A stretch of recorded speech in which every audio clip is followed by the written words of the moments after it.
दोस्तों, आज मैं आपको गायत्री मंत्र के रहस्य के बारे में बताऊंगा। आखिर गायत्री मंत्र का रहस्य क्या है? तो बता दूं दोस्तों कि गायत्री मंत्र की रचना जब राजा विश्वरथ ने की थी, वह एक बदले की भावना से अपने अवचेतन मन से सहज हो गई थी। यानी उन्हीं से उनको आत्मा का बोध हुआ, यानी कि ज्ञान हुआ। तब उन्होंने ये नहीं सोचा था कि यह मंत्र कितना शक्तिशाली होगा और विश्व का सबसे शक्तिशाली मंत्र प्रमाणित होगा। ऐसे में यह मंत्र एक वरदान के रूप में मानव जाति को समर्पित हो गया। एक गलत भावना से किया कार्य घोर तपस्या के बल पर एक सबसे शक्तिशाली मंत्र बन गया। गायत्री मंत्र एक महान मंत्र है, यह तो आप सभी जानते ही होंगे। पर कैसे यह नहीं जानते आप, तो इसके लिए मैं बताता हूँ आपको कि इसके पीछे का आध्यात्मिक कारण और वैज्ञानिक कारण, इसकी बात हम अभी करने वाले हैं। कई विदेशी लोग या अपने ही हिंदू धर्म के पश्चिमी देशों के रंगे भीगे, यानी कि पश्चिमी रंग में जो भीगे हुए लोग हैं, और कुछ सेकुलर लोग हैं जो ये कहते फिर रहे हैं कि तंत्र मंत्र कुछ नहीं होता। पर आज यह जो वीडियो आपको जो मैं बता रहा हूँ, उसमें आपको सिद्ध हो जाएगा कि यह कितना शक्तिशाली है। मेरे विचार में अब क्या बता रहा हूँ मैं, कि किसी भी व्यक्ति जीवित या मृतक से कोई भी संबंध नहीं रखता है। अगर होता तो भी केवल एक संयोग से होता है। ओम भूर्भुवः स्वः तत्सवितुर्वरेण्यं भर्गो देवस्य धीमहि धियो यो नः प्रचोदयात्। इसका मतलब है कि हम उस अविनाशी ईश्वर का ध्यान करते हैं जो भूलोक, अंतरिक्ष और स्वर्ग लोकों का उत्पन्न किया है। उस सृष्टिकर्ता, पापनाशक, अतिश्रेष्ठ देव को हम धारण करते हैं। वह ईश्वर हमें सद्बुद्धि दे एवं सत्कर्म में प्रेरित करे हमें। यह गायत्री मंत्र ऋग्वेद, यजुर्वेद, सामवेद में प्रस्तुत हैं। एक ईश्वर का उपासना करना इसका मुख्य उद्देश्य है।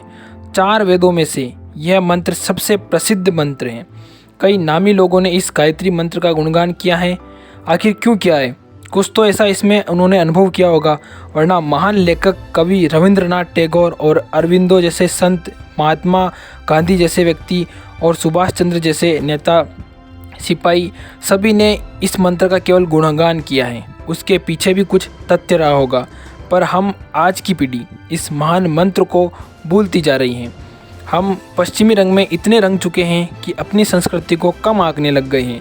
अंग्रेजी माध्यम में अभ्यास और विदेशी दौरे में, यानी कि विदेशी भाषा सीखने में, यह हम क्यों भूल जाते हैं कि हमारी संस्कृति एक महान संस्कृति है जिसने संस्कार को, जो पूरा संसार है उसको विज्ञान दिया है, अध्यात्म और वेद दिए हैं।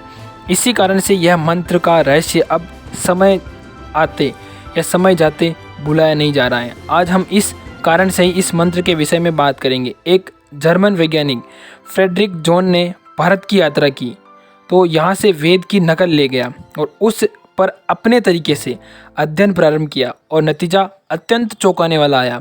उन्होंने अपनी इस बात को वैज्ञानिक कॉन्फ्रेंस में बताई, पर उनकी बातों पर कोई ध्यान नहीं दे रहा था। उनका अपमान किया गया और उन पर वैज्ञानिक लोग विश्वास नहीं कर रहे थे। कहा गया कि उनसे इसका प्रमाण लाया जाए। एक समय पर जब उनकी मृत्यु हो गई, तब उनके हाथ में एक डायरी मिली। इसे देखकर सारे वैज्ञानिक चौंक गए। उसमें लिखा हुआ था कि जब गायत्री मंत्र का 10,000 से अधिक बार उच्चारण होता है, तब उच्चारण होने वाले क्षेत्र में ऑक्सीजन की मात्रा बढ़ जाती है, गुरुत्वाकर्षण बढ़ जाता है, बीमारी और विषाणु नष्ट करने जो वाले कीटाणु होते हैं वो पैदा हो जाते हैं और जो कीटाणु होते हैं वो नष्ट हो जाते हैं। हरित अंगेज रूप से आसमान में बादल छाने लगते हैं और उसका तापमान बढ़ जाता है। मन को अनजाने में जो चीज़ है उसका महसूस होने लगता है, किंतु मन को एक अलग प्रकार की शांति महसूस होती है। अब आप भी सोचिए, यह बाहरी लोग हमारी सभ्यता को अपना रहे हैं और हम लोग इससे दूर जा रहे हैं। तो ये काफ़ी सोचने वाली बात है। आप भी इस वीडियो को सुनकर या देखकर ये सोच रहे होंगे कि आखिर गायत्री मंत्र का कुछ तो रहस्य है, तब लोग इतना इसको मानते हैं। तो ये वीडियो आपको कैसी लगी, अपने दोस्तों के साथ शेयर करें अगर थोड़ा सा भी आपको नॉलेज मिला है। मिलते हैं अगली वीडियो में, तब तक अपना ध्यान रखें।